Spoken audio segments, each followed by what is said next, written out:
and yet you seem to fear that it will be used in an evil way. Why is it that the right people will not, in your estimation, use them? Why is it that the wrong people will use these various devices and for the wrong motives? Well, I think one of the reasons is that these are all instruments for obtaining power, and obviously the passion for power is one of the most moving passions that exist in man, and after all, all democracies are based on the proposition that power is very dangerous and that it's extremely important not to let any one man or any one small group have too much power for too long a time. After all, what are the British and American constitutions except devices for limiting power? And all these new devices are extremely efficient instruments for the imposition of power by small groups over larger masses. Well, you ask this question yourself in Enemies of Freedom. I'll put your own question back to you. You ask this: in an age of accelerating overpopulation, of accelerating overorganization, and ever more efficient means of mass communication, how can we preserve the integrity and reassert the value of the human individual? You put the question. Now here's your chance to answer it, Mr. Huxley. Well, this is obviously, first of all, it's a question of education. I think it's terribly important to insist on individual values.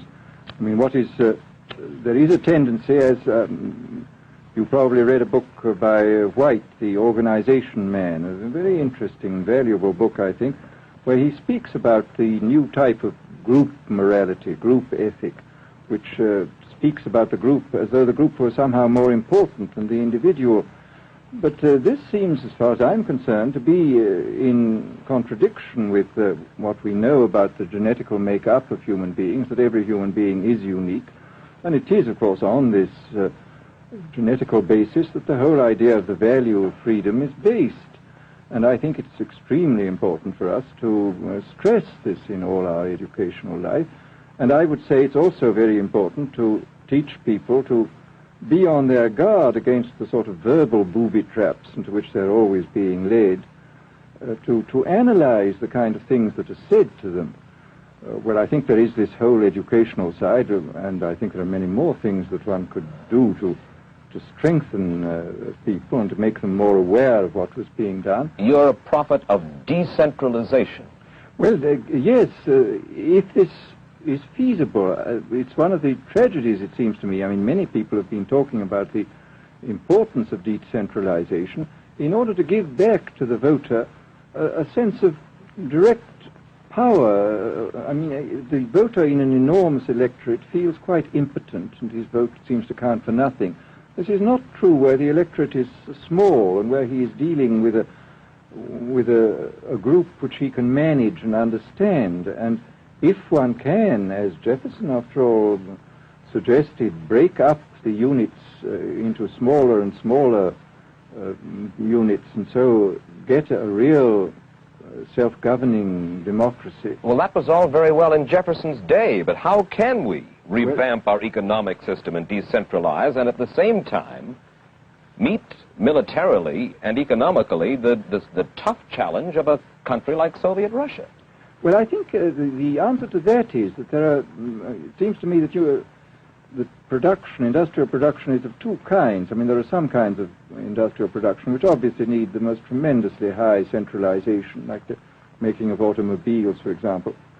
But there are many other kinds where you could decentralize quite easily and probably quite economically, and that you would then have this kind of decentralized life. After all, you begin to see it now if you travel through the South, this decentralized textile industry which is springing up there.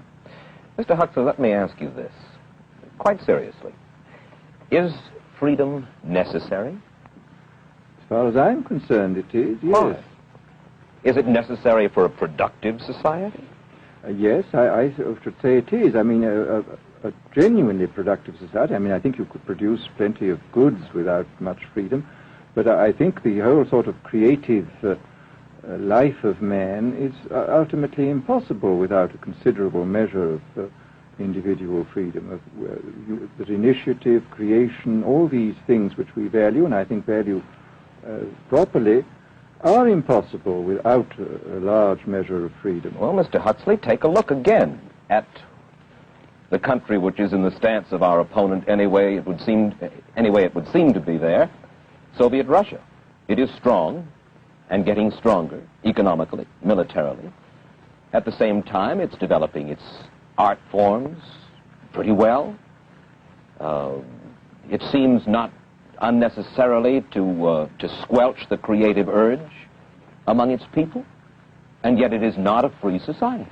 It's not a free society, but here is something very interesting, that those members of the society, like the scientists who are doing the creative work, are given far more freedom than anybody else. I mean, it's a privileged aristocratic society in which, provided that they don't poke their noses into political affairs, these people are given a great deal of prestige, a considerable amount of freedom, and a lot of money.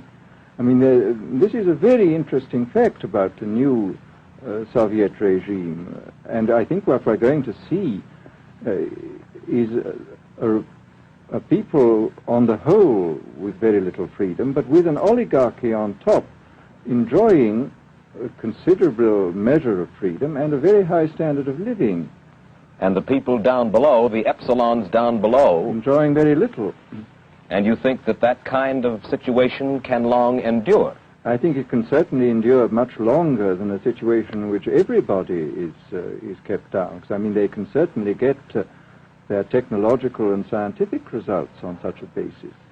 Well, the next time that I talk to you then, perhaps we should investigate further the possibility of the establishment of that kind of a society, where the drones work for the queen bees up above. Well, but yes, but I must say I still believe in democracy. If we can make the best of the creative activities of the people on top, plus those of the people on the bottom, so much the better. Mr. Huxley, I surely thank you for spending this half hour with us, and I wish you Godspeed, sir. Thank you. Aldous Huxley finds himself these days in a peculiar and disturbing position. A quarter of a century after prophesying an authoritarian state in which people were reduced to ciphers, he can point at Soviet Russia and say, "I told you so." The crucial question, as he sees it now, is whether the so-called free world is shortly going to give Mr. Huxley the further dubious satisfaction of saying the same thing about us. Stay tuned for a preview of next week's interview. Till then, Mike Wallace, good night.